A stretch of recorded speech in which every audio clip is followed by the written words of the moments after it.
Maraming salamat sa ating Secretary na SAP, Secretary Anton Lagdameo. Magsiupo po tayo. Allow me to greet the distinguished guests that we have here today and members of the different parties. Senate President Chis Escudero, the other members, all honorable members of the Senate, House Speaker and Lakas CMD President Ferdinand Martin Romualdez, and the honorable members of the House of Representatives, the political party leaders of the Partido Federal ng Pilipinas, Gov. Jun Tamayo, Nacionalista People's Coalition, Secretary Mark Leandro Mendoza, Nacionalista Party, Senator Mark Villar, National Unity Party Representative El Rey Villafuerte Jr., the honorable members of the Cabinet, fellow workers in government, distinguished guests, ladies and gentlemen, magandang umaga sa inyong lahat. Hindi pangkaraniwan ang pagtitipon ngayon dahil ito ay pagkakataon para ipakita natin ang kahalagahan ng pagsasama-sama at ng pagkakaisa para sa kaunlaran, para sa pagbabago, para sa magandang kinabukasan nating lahat. Ang sabi nila, ang halalan daw ay panahon ng pagkakabitak-bitak, pagsisiraan, pagkakahati-hati. Subalit kabaliktaran po ang inululunsad ng ating alyansa. Sapagkat ito ay isang kilusambayan na magbubuklod sa pinakamalawak na puwersa ng mga nagmamahal sa inang bayan, na ikakampanya ang isang programang pangkaunlaran na walang naiiwanan, na pagsasamahin ang 12 magigiting na Pilipino na may taglay na sipag at galing para maging pinuno. Tangan ang prinsipyong makatao, makadiyos, makabansa. Titindig para sa interes ng bayan at sa kapakanan at karapatan ng bawat isang Pilipino. Sa aking pag-endorso, ang tanging hiling ko ay mapanatili ang kanilang katapatan at pagmamahal sa bansa. Ito ang pinakamahalagang katangian ng kandidato na aking tinitignan at pinag-iisipan.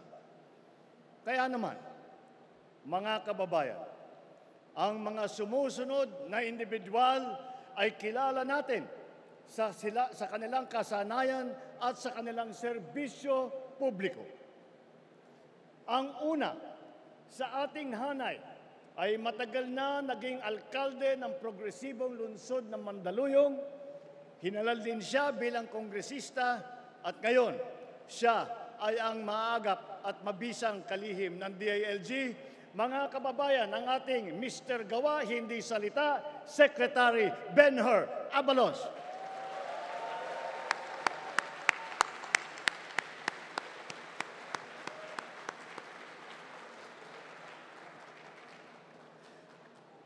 Ang susunod naman ay sumabak din sa Kongreso. Wala sa pulyeto ang pruweba ng kanyang kagalingan. Nasa lungsod na mahusay niyang pinamamahalaan. Mga kababayan, Mayor Abby Binay, hindi pwede ang pwede na, dapat better.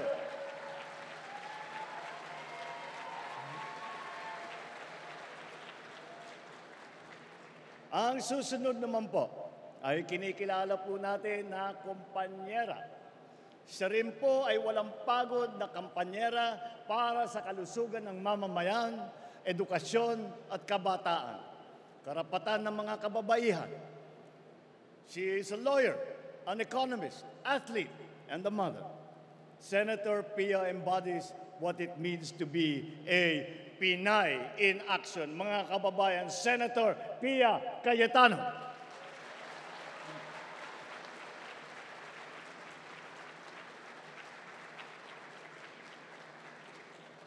Ito naman ay isang officer and a gentleman na tapat at buong tapang na naglingkod ng lampas 5 dekada sa taong bayan. Anuman ang kanyang sasabihin at gagawin, ito ay laging nakaangkla sa motto ng kanyang alma mater: courage, integrity, loyalty. Isa po siya sa tunay na nagsasabuhay sa mensahe ng aking SONA: ang tama ay ipaglaban, ang mali ay labanan. What is right must be kept right.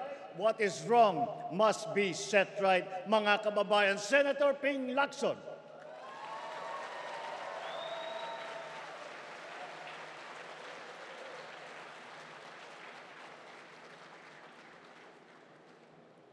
Sanay ring mamabatas ang susunod sa ating lineup. Nahasa bilang vice-gobernador na ngayon ay nasa Senado. Naging gobernador din ng lalawigan niya ng Pampanga. Mga kababayan, ang Supremo ng Senado, Senator Lito Lapid.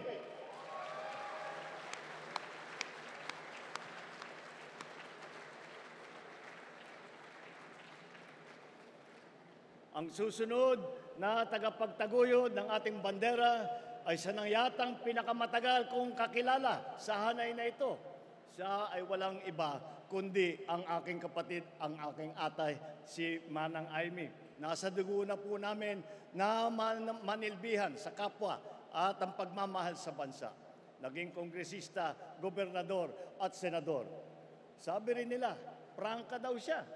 Pero ito ay pagiging prangka sa pagsabi ng totoo at ang pagkikiling sa tama. Sa kanya, sigurado ang kanyang Aimee solution. Mga kababayan, kasama din po natin si Senator Aimee Marcos na naunahan na ang mga ibang senador at busy na nagkakampanya at hindi makarating ngayong araw na ito. Tanyag hindi lang sa ating bansa, kung hindi sa buong mundo. Ang susunod natin ay ang ating pambansang kamao na nagpamalas ng galing bilang mambabatas. Mga kababayan, ang ninong ng bayan, Senator Manny Pacquiao.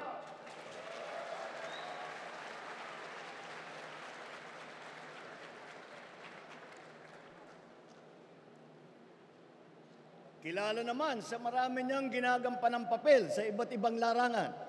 Pero ang pinakamahalaga ay ang pagiging lingkod bayan. Vice-gobernador, gobernador, pinuno ng ahensya ng gobyerno, senador. Talaga namang action star sa pelikula, action din sa tunay na buhay. Mga kababayan, Senator Bong Revilla.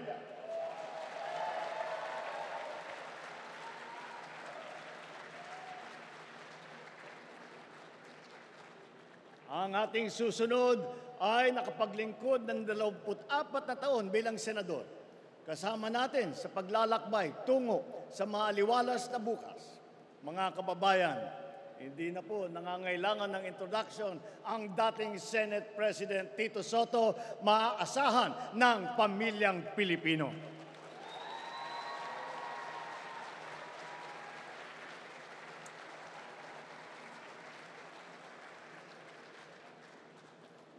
Ito naman ang big brother na iyong masasandalan.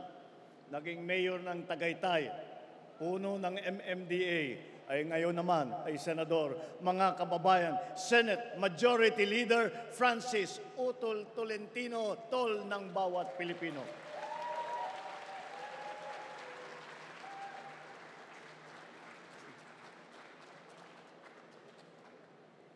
Ang susunod kong ipapakilala sa inyo ay isang public servant na noon ay madalas kong masabihan na ang ama ng saklolo. Kasi ang unang bukang bibig ng mamamayan ay itulfo mo. Nanihilbihan bilang kalihim ng DSWD na ngayon naman ay membro ng Kongreso. Mga kababayan, Congressman Erwin Tulfo, kakampi ng inaapi.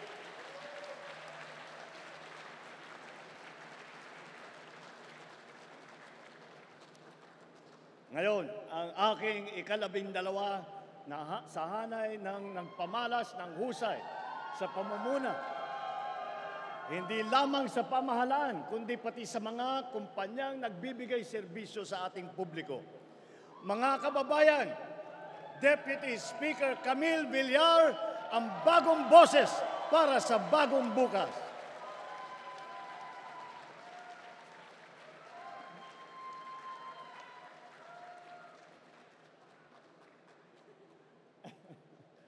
Ika nga, may kanya-kanya tayong abilidad para mapabuti ang ating bansa. Ngunit, kung tayo ay sama-sama nagbubuklod, mas mapapadaling matupad ang ating mga adikain para sa isang mas magandang bukas.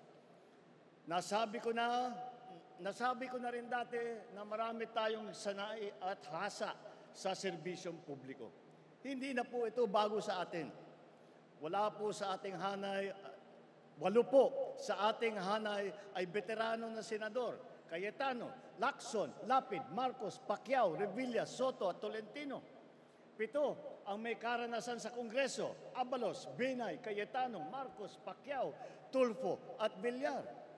5 ang nahasa sa lokal na pamahalaan, si Aimee sa Ilocos Norte, Lapid sa Pampanga, Revilla, Cavite, Binay sa Makati, Tolentino ng Tagaytay, Tito Sen bilang Vice Mayor ng Quezon City.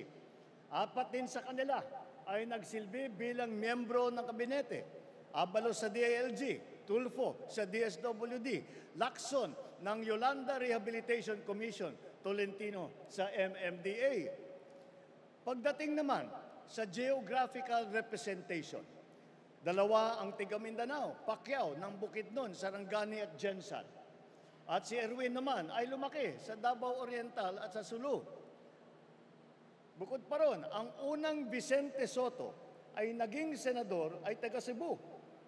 Ang nanay naman namin ni Aimee ay 100% Waray. At ang 3 malalaking rehiyon ng gitnang Luzon, Kamaynilaan at Timog Katagalugan ay may boses sa ating kupunan. Mga kababayan, sila po ang lineup ng alyansa.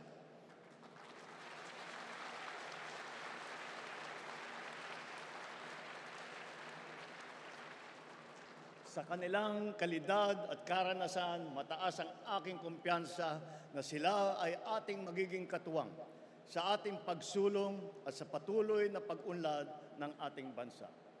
Atin po sila ay samahan at suportahan. Mabuhay po kayo, mabuhay ang ating lineup, mabuhay ang bagong Pilipinas.